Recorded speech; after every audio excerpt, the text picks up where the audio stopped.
now we're going to do our newish segment, Campaigns Corner. We're bringing in Betsy Foster to talk about how Mitch fails our Commonwealth on healthcare, and a little bit of context for that. Over 30 years of health rankings, Kentucky has only once in those 30 years climbed out of the very basement, right? So going above 40th once to 39th in overall health, and then immediately we went back to 40th, below 40. So we're in those last 10 states, those 10 laggard states in terms of healthcare and health outcomes.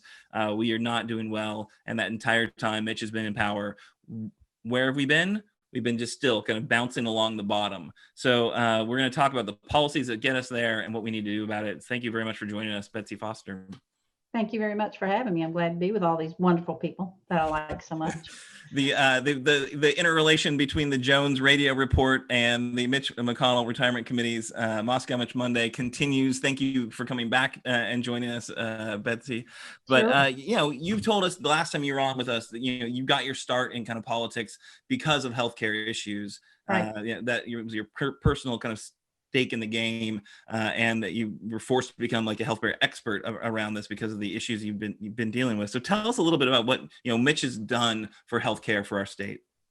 Well, just a little backstory so everybody knows. My oldest son is the oldest survivor in the world with his heart defect, and that's why I'm involved in healthcare.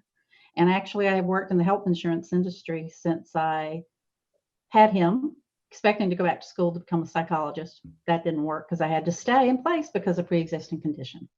So I moved to Kentucky in 1987, and I became an advocate for the American Heart Association and started going to Washington immediately to meet with Mitch McConnell every year on increasing funding for NIH and other healthcare issues.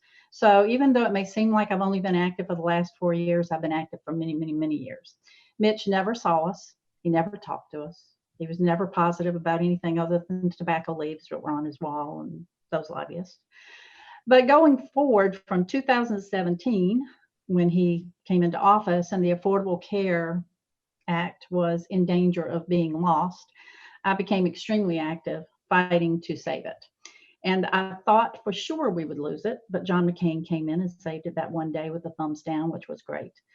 But as I was preparing for this, before Ruth Bader Ginsburg died on Friday, I was thinking, I'm just going to talk about the healthcare issues, but I can't, because one of the things that we need to realize right now that is in danger with Mitch, with President Trump, is because of Ruth Bader Ginsburg, we may actually lose our healthcare and the Affordable Care Act, which is what we have in place right now, and we have nothing to replace it.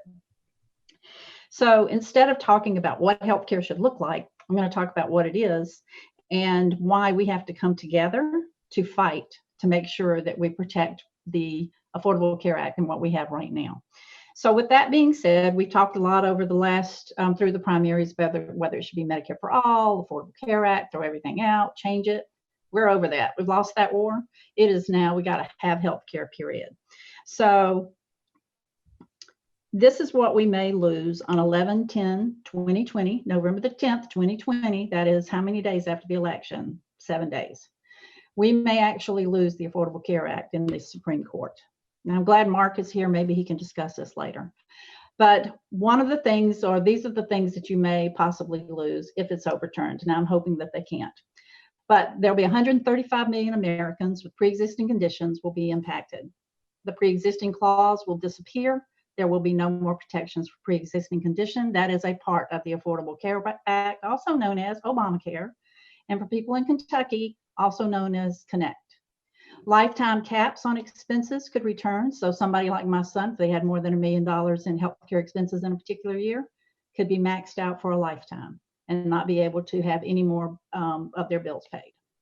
That also could occur with somebody who's injured in a car accident or any other type of serious injury. Medicaid expansion, which we now know as Obamacare Kentucky Connect, would be eliminated. 16 to 20 million people would lose their insurance. Those are the people who are caught in the middle.